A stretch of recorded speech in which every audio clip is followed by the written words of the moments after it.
नमस्कार, खबरां दे इस बुलेटिन में थोड़ा स्वागत है। मैं हरप्रीत कौर। पहला पेश ने चोणवीआं खबरां। लोक सभा विच राष्ट्रपति दे भाषण ते धन्नवाद मते ते बहस दा जवाब दिंदिआं प्रधानमंत्री नरेंद्र मोदी ने कहा कि राष्ट्रपति दा भाषण देश वासियां नूं नवीं ऊर्जा ते प्रेरणा देण वाला है। कहा कि सरकार किसानां दी भलाई नूं मुख रख के खेती कानून लिआई है। विरोधी पार्टियां नूं आड़े हत्थी लैंदिआं उन्हां कहा कि ओह अंदोलनकारी किसानां नूं भड़का रहीआं ने। खेती कानूनां नूं लैके किसानां दीआं चिंतावां ते विचार करन ते कानून विच बदलाव करन दे प्रस्ताव नूं मुड़ दोहराया। नरेंद्र मोदी ने कहा कि भारत बड़े विश्वास नाल आत्म निर्भरता वल अगे वध रहा है।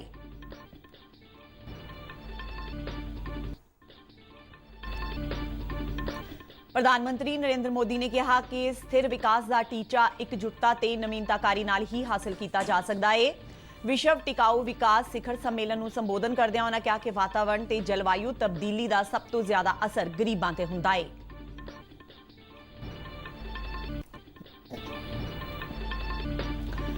केंद्र सरकार ने राज्यसभा विच स्पष्ट किया कि कोविड कारण नौकरियां लई इम्तिहान विच बैठण लई वाधू समा देण जां उमर हद विच वाधा करन दा सरकार दा कोई विचार नहीं। चोण कमीशन ने तमिलनाडु विधानसभा दीआं चोणां लई कीतीआं जा रहीआं तैयारियां दा जायजा लिया। सियासी आगुआं ने 80 साल तो वध दी उमर दे वोटरां लई डाक राहीं वोटां पाउण दी सहूलत देण दा सुझाव दित्ता।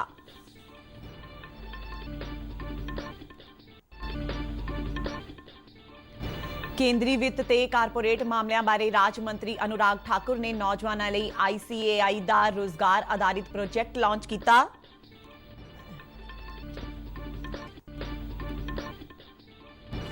ते उत्तराखंड के चमोली जिले में राहत ते बचाव कामां विच होर तेजी लिआंदी गई। 2 होर व्यक्तियों दीआं लाशां मिलण नाल मरण वालियां दी गिनती 34 तक पहुंची। ते हुण खबरां विस्तार नाल। प्रधानमंत्री नरेंद्र मोदी ने कहा है कि खेती ते किसानां दे विकास लई खेती सुधारां दा सिलसिला बहुत महत्वपूर्ण है। लोक सभा विच कल राष्ट्रपति दे भाषण ते धन्नवाद मते ते जवाब दिंदिआं उन्हां कहा कि उन्हां दी सरकार ने खेती नूं भविख दीआं चुनौतियां दे मद्देनज़र ईमानदारी नाल कोशिश करदिआं खेती कानून लिआंदे। उन्हां इस गल ते अफसोस जताया कि खेती कानूनां ते विरोध दी बजाए जे इस दे प्रबंधां ते सरकार दे इरादे ते चर्चा हुंदी तां ज्यादा चंगा हुंदा। उन्होंने कहा कि सरकार अंदोलनकारी किसानां दा सम्मान करदी है, इसे करके मंत्री लगातार उन्हां नाल गलबात कर रहे हैं। नरेंद्र मोदी ने एक बार फिर दोहराया कि अंदोलन ते बैठे किसान भरमां ते अफवाहां दा शिकार होए।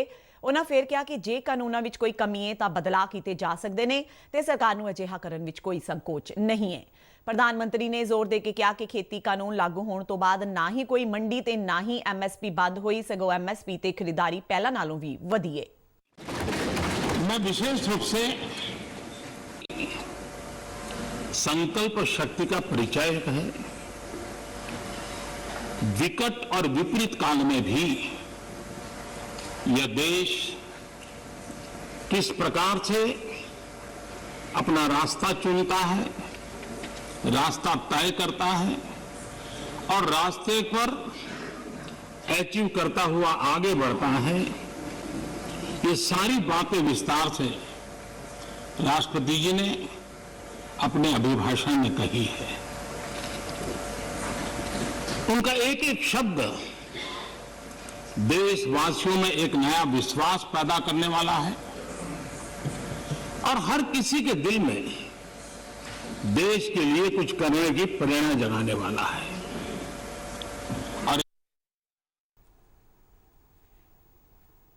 प्रधानमंत्री ने इल्जाम लगाया कि कांग्रेस समेत विरोधी पार्टियां वालों सोची समझी साजिश तहत किसानां नूं भड़काया जा रहा है। उन्हें यकीन नाल कहा कि सच जरूर सामने आवेगा ते विरोधी पार्टियां लोकां दा विश्वास नहीं जित सकणगियां। उन्हें किसानां तो सवाल किया कि की नवे खेती कानून लागू होने तो बाद पहलों मौजूद कोई व्यवस्था खोई गई है। उन्हें कहा कि खेती कानूनों में नवे बदल दिते गए ने ते किसी किसान वास्ते भी कोई बंधन नहीं है। प्रधानमंत्री ने कहा कि मौजूदा समय विरोधी पार्टियां दे तौर तरीके लोकतंत्र विच विश्वास रखण वालियां लई एक चिंता दा विषय ने। प्रधानमंत्री ने कहा कि सरकार ने नवे बजट विच मंडियां नूं सुधारन लई मूल ढांचा पैदा करन दी कोशिश की है। प्रधानमंत्री ने कहा कि सरकार लोकां दी भलाई नूं सामने रख के ही कानून लैके आंदी है। उन्होंने कहा कि लोकां ने 3 तलाक कानून की मांग नहीं सी कीती पर असी कानून बनाए। दाज नूं रोकण की मांग नहीं सी कीती गई ते ना ही बेटियां नूं वधेरे अधिकार देण की मांग की गई सी पर असी कानून लिआंदे। द्वारा ये तीनों कानून लागू किए गए थे, बाद में पार्लियामेंट में भी पारित हुए। कानून लागू होने के बाद न देश में कोई मंडी बंद हुई है, कानून लागू होने के बाद न कहीं एमएसपी बंद हुआ है। ये सच्चाई है जिसको हम छुपा करके बातें करते हैं, इसका कोई मतलब नहीं है। इतना ही नहीं, एमएसपी की खरीदी भी बढ़ी है और ये कानून नए बनने के बाद बढ़ी है। और इसलिए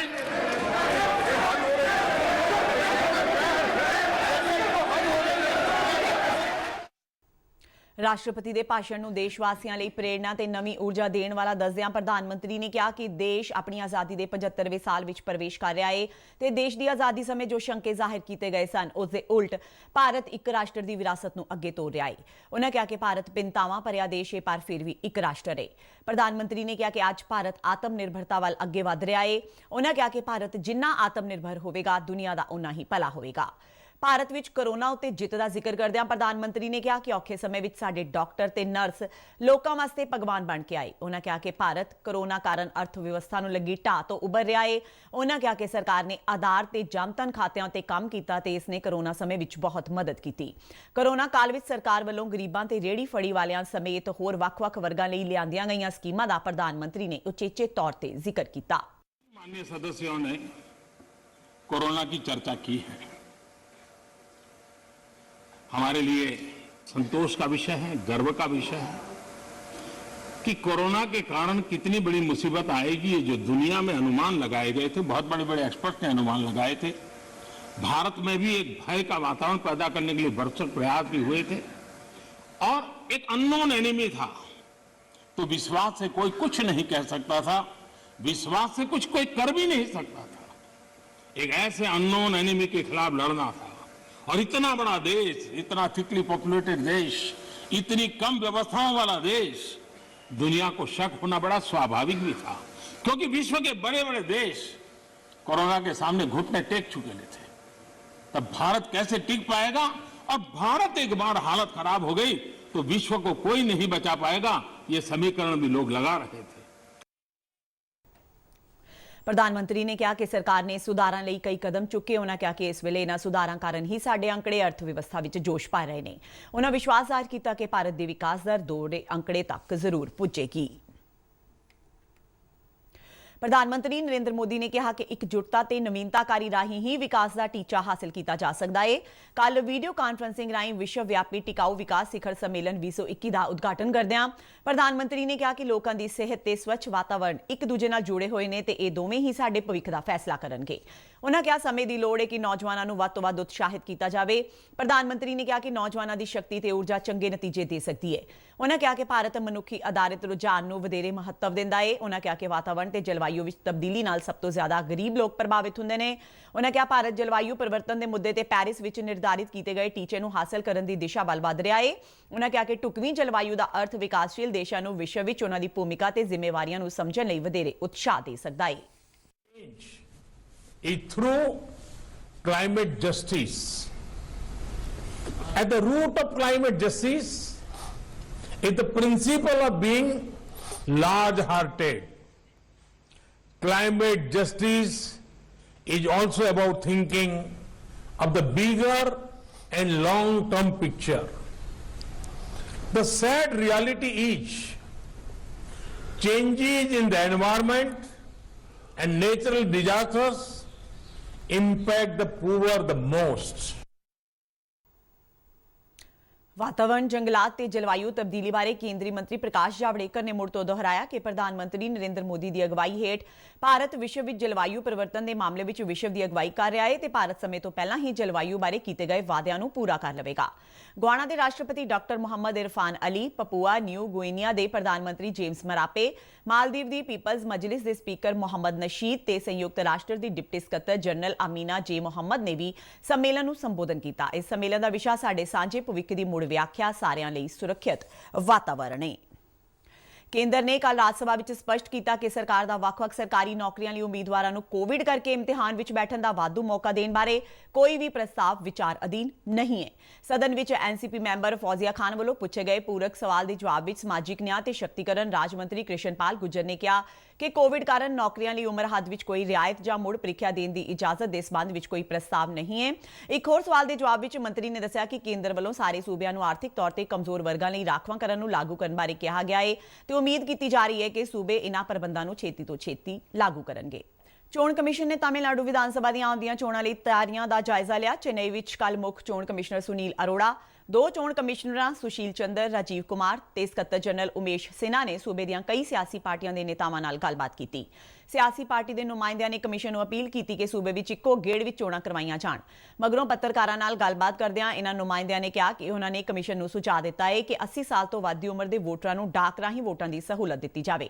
ਇਸੇ ਦੌਰਾਨ ਮੁੱਖ ਚੋਣ ਕਮਿਸ਼ਨਰ ਸੁਨੀਲ ਅਰੋੜਾ ਨੇ ਪੱਤਰਕਾਰਾਂ ਨੂੰ ਸੂਚਿਤ ਕੀਤਾ ਕਿ ਉਹ ਤਾਮਿਲਨਾਡੂ ਦੀਆਂ ਵਿਧਾਨ ਸਭਾ ਚੋਣਾਂ ਦੀਆਂ ਤਿਆਰੀਆਂ ਦਾ ਜਾਇਜ਼ਾ ਲੈਣ ਤੋਂ ਬਾਅਦ ਅੱਜ ਉਹਨਾਂ ਨਾਲ ਗੱਲਬਾਤ ਕਰਨਗੇ। ਚੋਣ ਕਮਿਸ਼ਨ ਦੀ ਇੱਕ 8 ਮੈਂਬਰੀ ਟੀਮ ਇਸੇ ਵਰੇ ਅਪ੍ਰੈਲ ਜਾਂ ਮਈ ਵਿੱਚ ਹੋਣ ਵਾਲੀਆਂ ਪੁਡੂਚੇਰੀ ਵਿਧਾਨ ਸਭਾ ਦੀਆਂ ਚੋਣਾਂ ਦੀਆਂ ਤਿਆਰੀਆਂ ਦਾ ਜਾਇਜ਼ਾ ਲੈਣ ਲਈ ਅੱਜ ਪੁਡੂਚੇਰੀ ਜਾਏਗੀ।